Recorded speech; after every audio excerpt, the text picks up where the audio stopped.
جو اس وقت پاکستان میں سائفر کا معاملہ پیش آیا، لیکن یہ جو سائفر کا معاملہ ہے اس سے واقعتاً ملک کے خارجہ تعلقات کو شدید دھچکا پہنچا ہے۔ مودی صاحب الیکشن سے پہلے اینٹی پاکستان کارڈ کھیلتے ضرور ہیں۔ مودی جی نے یہ سمجھ لیا ہے کہ وہ 51-52% ووٹ وہ بڑے آرام سے لے سکتے ہیں۔ کیا ہمیں اپنے مفاد کے اسرائیل کو تسلیم کر لیں؟ میرا کہنا یہ ہے کہ جو دنیا کی تبدیلیاں ہیں پاکستان کو ان سے ہم آہنگ ہونا ہوگا۔ تو آپ کیا دیکھتے ہیں؟ کیا بلاول صاحب کا چانس بنتا ہے پھر وزیر اعظم بننے کا یا کسی اور کا؟ اور آپ کو پتہ ہی ہے کہ ہماری اسٹیبلشمنٹ بھی اس میں یقینا خاموشی سے کوئی نہ کوئی کردار ادا کرے گی۔ بشرا بی بی کے خلاف بھی فیصلہ آیا تو ان کو ریگرس امپریزنمنٹ پہ گھر بھیج دیا۔ خاور مانیکا صاحب نے ایک سرپرائز دیا، کیا بشرا بی بی بھی کوئی سرپرائز دے دیں گی؟ السلام علیکم خواتین و حضرات، میں ہوں آپ کی میزبان یاسمین آفتاب علی، پروگرام اور چینل یاسمین آفتاب علی کے ساتھ۔ میرے ساتھ اس وقت دبئی سے مجھے جوائن کرا ہے حسین حقانی صاحب۔ السلام علیکم حقانی صاحب۔ وعلیکم السلام۔ میں نے کہا آپ کے تعارف کی تو ضرورت نہیں ہے نا، سیدھا سیدھا نام لے دوں۔ ہاں بالکل کافی ہے۔ حقانی صاحب یہ بتائیے، آپ خود پاکستان کے ایمبیسڈر رہے امریکہ میں، آپ کا تجربہ بہت زیادہ ہے۔ جو اس وقت پاکستان میں سائفر کا معاملہ پیش آیا، جو عمران صاحب نے دکھایا وہ پبلک میں، تو آپ کے تجربے کی نظر میں یہ بتائیے کہ اس کا اف اینی کس قسم کا اثر آیا ہوگا ہمارے مختلف فورن آفیسز کی ورکنگ پہ اور پاکستان اور امریکہ کے تعلقات کے۔ یاسمین پہلے تو بات کر لیں امریکہ پاکستان تعلقات کے حوالے سے۔ جی، کسی ملک کا وزیر اعظم لوگوں کی نگاہ میں ایک ذمہ دار فرد ہوتا ہے۔ اگر وہ کسی ملک کے اوپر یہ الزام لگا دے کہ وہ تو مجھے اقتدار سے ہٹانے کی سازشوں میں مصروف تھا، تو پھر اس کے ہوتے ہوئے اس ملک کے ساتھ تعلقات تو نہیں ہو سکتے، کیونکہ کوئی بھی ملک اپنے اوپر جھوٹا الزام لگانے والے کی بھی عزت نہیں کر سکتا، اور اگر وہ الزام فرض کیجئے سچا بھی ہوتا تب بھی آپ نے پھر اس کے بعد کوئی ڈپلومیٹک ایکشن تو لیا نہیں، حالانکہ کئی دن تک وہ اقتدار میں تھے۔ اس کے بعد بھی جھوٹے الزامات سے ہمیشہ بین الاقوامی تعلقات میں خرابی پیدا ہوتی ہے، اور امریکہ ایک عالمی طاقت ہے، اس کے عالمگیر مفادات ہیں، وہ اس قسم کی نعرے بازی کا متحمل نہیں ہو سکتا کہ ملک میں مقبول ہونے کے لیے کچھ لوگوں سے تالیاں بجوانے کے لیے اس پر اس قسم کا جھوٹا الزام لگا دیا جائے۔ اب سنیے کہ سائفر کا معاملہ کیا ہے۔ دیکھیے سائفر دراصل جو لفظ ہے وہ اصل میں ہے کوڈ کے لیے، تو یہ وہ کوڈڈ پیغامات ہوتے ہیں جو سفارت خانے اپنے دفتر خارجہ کو بھیجتے ہیں یا دفتر خارجہ سفارت خانوں کو بھیجتا ہے۔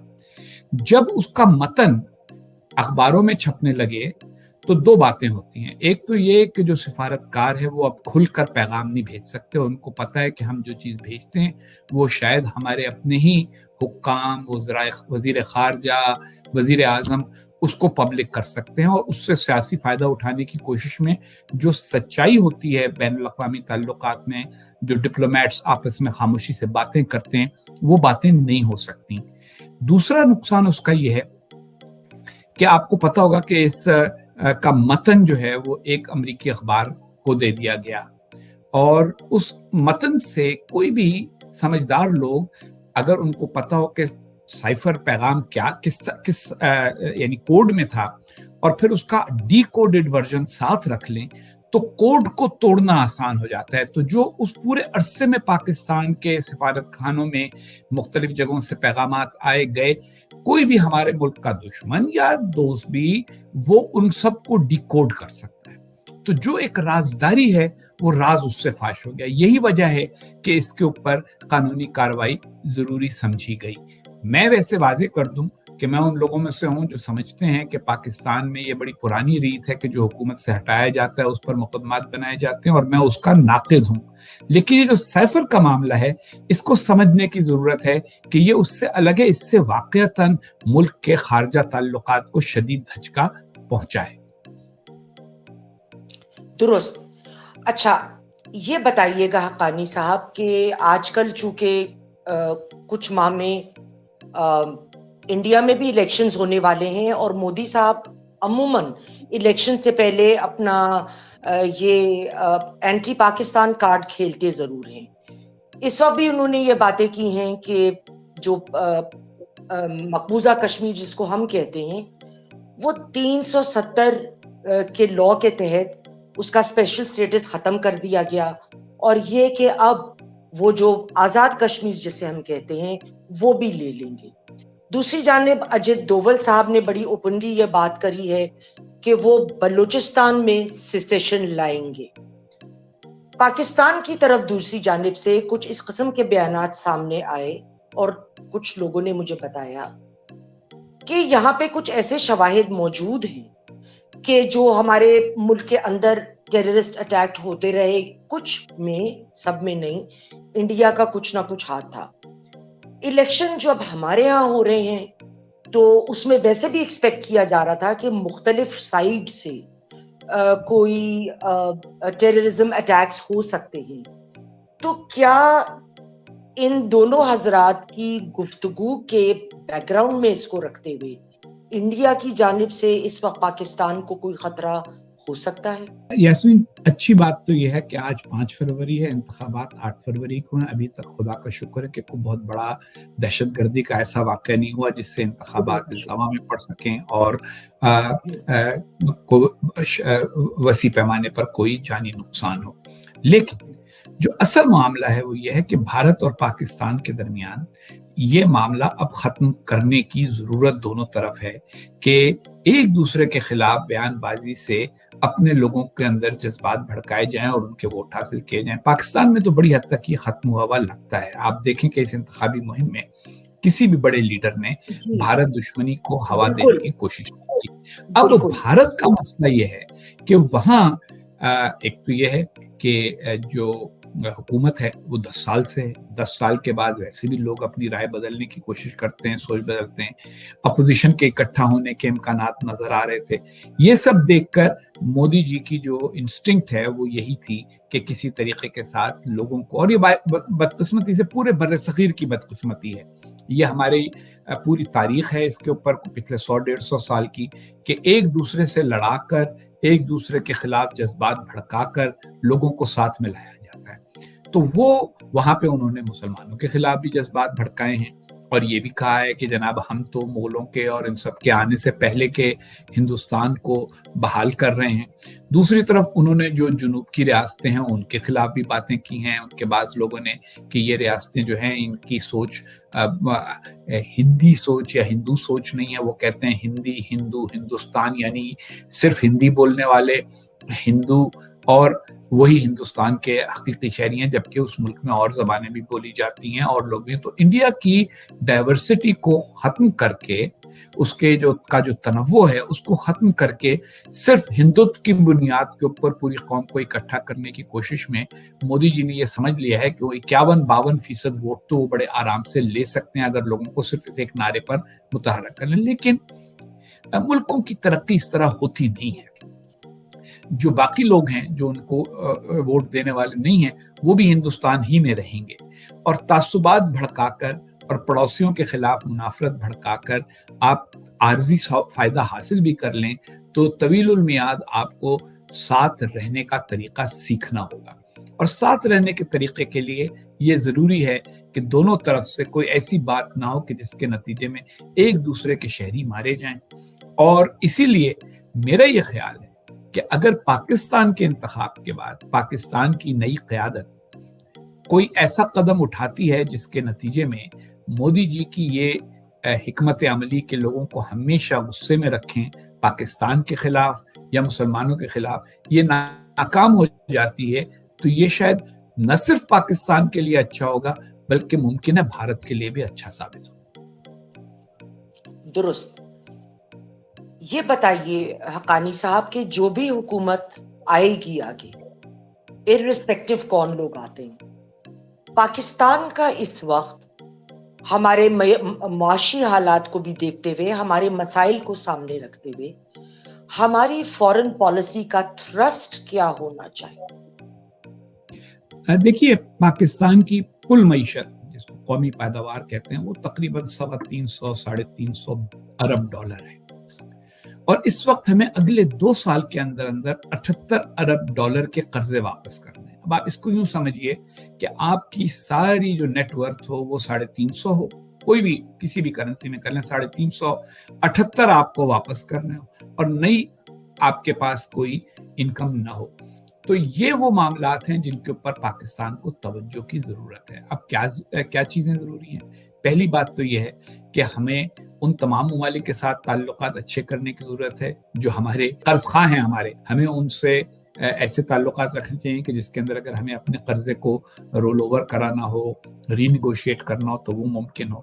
دوسری طرف ہمیں تجارت پر توجہ کرنی چاہیے کہ پاکستان کی معیشت کو بڑھانے کے لیے ہمارے لیے نئی منڈیاں کیا ہیں. ہم 6-7 ارب ڈالر کی ٹیکسٹائل ایکسپورٹ کرتے ہیں امریکہ کو، اور ہم اس سے تھوڑا سا زیادہ ایکسپورٹ کرتے ہیں یورپین یونین کو، لیکن ہمارے پاس اور ہے کیا ایکسپورٹ کرنے کو، اس پہ ہمیں توجہ کرنی ہوگی. ہمیں اپنے ہاں بہتر مواقع لوگوں کے لیے پیدا کرنے ہوں گے. اور سب سے بڑی بات یہ ہے کہ یہ جو ہمارے ہاں اسٹیٹ اونڈ انٹرپرائزز ہیں، سرکاری ملکیتی ادارے ہیں جو اربوں روپے ہر سال ہمارا کھا جاتے ہیں کیونکہ ان میں نقصان ہو رہا ہے، کوئی پیداوار ہو نہیں رہی، ان کو ہم کس تیزی کے ساتھ نجی شعبے کو منتقل کر سکتے ہیں تاکہ وہ اس کو یا چلائے یا بند کرے اور اس کے جو مختلف اجزاء ہیں ان کو توڑ پھوڑ کے اپنے لیے کوئی نئی صورتحال پیدا کرے. حکومت کا بوجھ کم کیا جائے اسٹیٹ اونڈ انٹرپرائز سے. یہ سب کرنے کے لیے ہمیں ان ممالک کے ساتھ تعلقات کی زیادہ ضرورت ہے جو ہمارے ہاں سرمایہ کاری کر سکیں، مغربی ممالک، عرب ممالک. دوسری طرف تجارت کے نقطہ نظر سے شاید ہمیں بھارت کے ساتھ تجارت پر بات چیت کرنی پڑے، کیونکہ اگر کوئی ملک اپنے پڑوسی ممالک کے ساتھ تجارت نہیں کرتا تو اس کی ایکسپورٹس کبھی بھی زیادہ نہیں ہو پاتی. امریکہ کی نصف جو ایکسپورٹس ہیں وہ کینیڈا اور میکسیکو کو ہوتی ہیں، کیونکہ پڑوسی ملکوں کے درمیان چیزیں بھیجنا اور لانا آسان ہوتا ہے، سستا ہوتا ہے. اب یہ تجارت کھولنے کے لیے بہت بڑے اور اہم سیاسی فیصلے کرنے ہوں گے. دونوں طرف بہت ساری بات چیت اس کے اوپر ہوگی، اس پہ غور کرنا ہوگا. دوسری طرف افغانستان کو پرسکون رکھنا ہماری خارجہ پالیسی کے لیے بڑا ضروری ہوگا. ایران اور چین کے ساتھ تعلقات کو معمول پہ رکھنا ضروری ہوگا، کیونکہ اگر آپ کو سرمایہ چاہیے تو یہ یاد رکھیے کہ جس ملک میں مستقل کشمکش ہو، جس ملک میں عدم استحکام ہو اور جس ملک میں تشدد ہو، وہاں سرمایہ کار پیسہ لگاتے ہوئے گھبراتے ہیں. ایک سوال اسی ضمن میں جو آپ نے جواب دیا بڑا مفصل، ذہن میں ایک سوال آتا ہے کہ سعودی عرب اور اسرائیل کے درمیان تعلقات اور ایک پیکٹ تقریباً نیئر کمپلیشن کے قریب تھا. جب حماس نے اٹیک کیا اور غازہ میں یہ سارا کچھ جینوسائیڈ وغیرہ شروع ہو گیا تو وہ ایک وقت کے لیے ڈیلے ہو گیا ہے، لیکن میرا خیال ہے وہ آگے جا کے کبھی نہ کبھی ایک حقیقت کا روپ دھار لے گا. کیا ہمیں اپنے مفاد کے لیے، تجارتی مفاد کے لیے، جب یہ نئے بلاکس بنیں گے جس میں ہمارے دوست ممالک بھی ہیں، سعودی عرب بھی ہوگا، دوسرے عرب ممالک بھی یقیناً شامل ہو جائیں گے، اس صورت حالات میں ہم کسی تجارتی موقع کو ضائع تو نہیں کر دیں گے کہ اگر ہم اسرائیل کو تسلیم کر لیں اپنے فائدے کے لیے، اپنے فیوچر مفاد کے لیے؟ یاسمین، ہماری تاریخ تو یہ ہے کہ ہم نے کبھی بھی موقع ضائع کرنے کا کوئی موقع ضائع نہیں کیا. حقیقت یہ ہے کہ دنیا بہت تیزی کے ساتھ بدلتی رہی ہے. ہم اتنی تیزی کے ساتھ بدلنے پہ آمادہ نہیں ہوتے. ہم ہر بات کو ایک نظریاتی کشمکش بنا لیتے ہیں، ہم اس کو نعرہ بنا لیتے ہیں اور نعروں سے الجھ کے رہ جاتے ہیں. کمیونزم کے خلاف مغربی ممالک کی پوری کشمکش میں ہم مغربی ممالک کے ساتھ تھے، لیکن جب کمیونزم کا خاتمہ ہو گیا تو اس وقت ہم اس سے فائدہ اٹھانے کے بجائے ہم دوسرے نعرے کے پیچھے چل پڑے اور ہم امریکہ دشمنی کے چکر میں اس وقت پڑ گئے جب ہمیں امریکہ کی دوستی کا بہت فائدہ ہو سکتا تھا. اسی طریقے کے ساتھ اب بھی ہمارے ہاں بہت سارے لوگ ہیں جو نعرے لگاتے رہتے ہیں. ہماری خارجہ پالیسی کے ڈسکشن کے اندر میں نے اس پہ پورا تجزیہ کیا اور باقاعدہ ریسرچ کی کہ لفظ غیرت کا جتنا استعمال ہمارے ہاں ہوتا ہے اتنا کسی اور ملک میں نہیں ہوتا خارجہ پالیسی کے حوالے سے. تو ہم اسی میں الجھے رہتے ہیں. حقیقت یہ ہے کہ جو دنیا میں تبدیلی آ رہی ہے وہ تبدیلی سب سے بڑی یہ ہے کہ بہت سے ممالک جن کی ایک دوسرے کے ساتھ کشمکش تھی، دشمنی تھی، تاریخی دشمنی تھی، وہ ایک دوسرے کے ساتھ بات چیت کر رہے ہیں۔ ایران اور سعودی عرب نے بات چیت شروع کر دی، تعلقات معمول کے مطابق لے آئے۔ جاپان اور ساؤتھ کوریا کی بڑی پرانی تاریخی ایک کشمکش ہے، انہوں نے بات چیت کر لی اور معاملات کو ٹھیک کرنا شروع کر دیا۔ آرمینیا اور آذربائیجان تک نے بات چیت کر لی، حالانکہ ان کی بڑی تاریخی لڑائی ہے اور بڑی پرانی لڑائی ہے، اور ایک خطہ ان کے درمیان متنازع تھا، ناگورنو قراباغ، اس کے اوپر آذربائیجان نے قبضہ کر لیا۔ آرمینیا نے احتجاج کیا، لیکن کہا اچھا بھائی احتجاج اپنی جگہ، لیکن گاڑی تو آگے چلنی ہے، زندگی تو چلنی ہے۔ تو اب جو تبدیلیاں آ رہی ہیں، اور میں اس میں کوئی اسپیسیفک بات نہیں کہہ رہا کیونکہ اس کے بعد کفر کے فتوے لگنے شروع ہو جاتے ہیں، لیکن میرا کہنا یہ ہے کہ جو دنیا کی تبدیلیاں ہیں پاکستان کو ان سے ہم آہنگ ہونا ہوگا، اور اس نقطہ نظر سے ہم آہنگ ہونا ہوگا کہ اپنے آپ کو خسارے میں مبتلا کرنا یا دیوالیہ ہو جانا کوئی غیرت نہیں ہوتی۔ اپنے مفاد کو بطور قوم کے محفوظ رکھنا یہ ہماری قومی قیادت کی ذمہ داری ہے۔ وہ یہ دیکھیں کہ پاکستان کی معیشت میں استحکام لانے کے لیے، پاکستان کو اس کی سلامتی کو مستحکم کرنے کے لیے، پاکستان کو انہی بارڈرز میں محفوظ کرنے کے لیے کیا ضروری ہے، اور وہ اقدامات ہمیں کرنے چاہیے۔ اس میں ہمیں نعرے بازی کا شکار نہیں ہونا چاہیے، ہمیں وہ شخص نہیں ہونا چاہیے جو دسترخوان پہ اس وقت پہنچے جب باقی سارے کھانا کھا چکے ہوں اور اس کے لیے صرف ہڈیاں بچیں۔ حقانی صاحب، اب آتے ہیں تھوڑی سی پاکستان کی صورت حالات پہ جو اس وقت سیاست کی بنی ہوئی ہے۔ پی ایم ایل این کا اس وقت پاپولیرٹی کا گراف بہت نیچے ہے۔ غالباً اس کی بڑی وجہ یہ ہے کہ وہ پی ڈی ایم کی حکومت کا حصہ تھے، اور فیڈریشن اور پنجاب دونوں میں انہی کی حکومت رہی۔ ان کی جگہ کوئی دوسری حکومت بھی ہوتی، اس کو وہ بہت سارے ان پاپولر ڈیسیشنز لینے پڑتے جو پی ایم ایل این نے لیے، آئی ایم ایف سے قرض لینے کی خاطر۔ لیکن اس وقت حقیقت یہ ہے کہ آن گراؤنڈ جہاں میں بیٹھی ہوں پنجاب میں، لاہور میں ٹو بی اسپیسیفک، جو میں یہاں سنتی ہوں پی ایم ایل این کی مجھے کوئی ایسی سپورٹ نظر نہیں آتی۔ دوسری جانب بلاول بھٹو زرداری نے یہ واضح طور پہ کہہ دیا ہے کہ میں کسی طور پہ پی ایم ایل این کے ساتھ نہیں بیٹھوں گا۔ اب نمبرز گیم میں اگر پی ایم ایل این کے ویسے بھی پہلے وہ لوگ 2/3 میجورٹی سے آتے رہے ہیں جو اس وقت اس کی امید نہ ہونے کے برابر ہے، اگر ان کو نمبر کی سپورٹ نہیں ملتی تو آپ کیا دیکھتے ہیں؟ کیا بلاول صاحب کا چانس بنتا ہے پھر وزیر اعظم بننے کا یا کسی اور کا؟ دیکھیں، یہ انتخابات کے حوالے سے میں اس بات کو نہیں مانتا کہ فلانا بہت مقبول ہے اور فلانا بہت مقبول نہیں ہے۔ یہ دو پرابلمز ہوتے ہیں اس میں۔ ایک بہت اس کے اوپر میں نے مطالعہ کیا ہے، اعداد و شمار جو ہیں وہ بڑی مختلف ہوتے ہیں اور تاثرات بڑے مختلف ہوتے ہیں۔ لوگ اپنے ہی حلقے میں ملتے ہیں بنیادی طور پر، میں ان لوگوں سے ملتا ہوں جو مجھ سے ملتے ہیں، تو اس لیے ہم پوری سوسائٹی کا اندازہ نہیں کر سکتے۔ رہ گیا جس کو اوپینین پولنگ کہتے ہیں، اس کے اندر ہمیشہ یہ کیا جاتا ہے کہ پوری سوسائٹی کو سیگمنٹائز کر کے پھر دیکھا جائے کہ کس کس طرح سے لوگ سوچ رہے ہیں۔ تو پہلی بات تو یہ ہے کہ میں یہ تسلیم کرنے کو تیار نہیں ہوں کہ کوئی بھی پاکستان کی سیاسی جماعت جو ہے وہ اپنی بنیاد کھو چکی ہے۔ ہر ایک کی ایک بنیادی سپورٹ ہے، پھر اس کو ایک ایڈیشنل سپورٹ ملتی ہے الیکشن کے وقت۔ اگر وہ ایڈیشنل سپورٹ کم بھی ہو جائے تو میرا خیال ہے کہ پاکستان مسلم لیگ کے اتنے ووٹ ضرور ہیں کہ ان کی بنیاد پر ان کی سبسٹینشل سیٹیں پنجاب میں آئیں گی، اسی طرح پیپلز پارٹی کی سندھ میں آئیں گی۔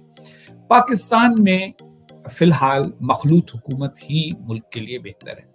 رہ گیا معاملہ کہ اس مخلوط حکومت کا قائد کیا ہوگا، یہ میرا خیال ہے الیکشن کے بعد جو بھی نمبرز آئیں گے اس کی بنیاد پر ڈسکشن ہوگا اور فیصلہ ہو جائے گا۔ اور آپ کو پتہ ہی ہے کہ ہماری اسٹیبلشمنٹ بھی اس میں یقیناً خاموشی سے کوئی نہ کوئی کردار ادا کرے گی۔ آخری بات میری یہ ہے کہ یہ جو بات ہے نا کہ فلانے نے یہ کہا، فلانے نے یہ کہا، یہ میں بہت سارے لوگوں کو کہتا ہوں کہ ذرا سا اس پہ توجہ کم کریں۔ پرانے زمانے میں جب صرف اخبار ہوتا تھا، وہ دن میں ایک دفعہ آتا تھا، آپ پڑھتے تھے، اس کے بعد دن بھر اس پہ غور کرتے تھے۔ اب یہ ہے کہ ہر چند منٹ کے بعد 24 گھنٹے ایک خبروں کا سلسلہ چلا ہوا ہے، ٹکر آ رہے ہیں، واٹس ایپ میسج آ رہے ہیں،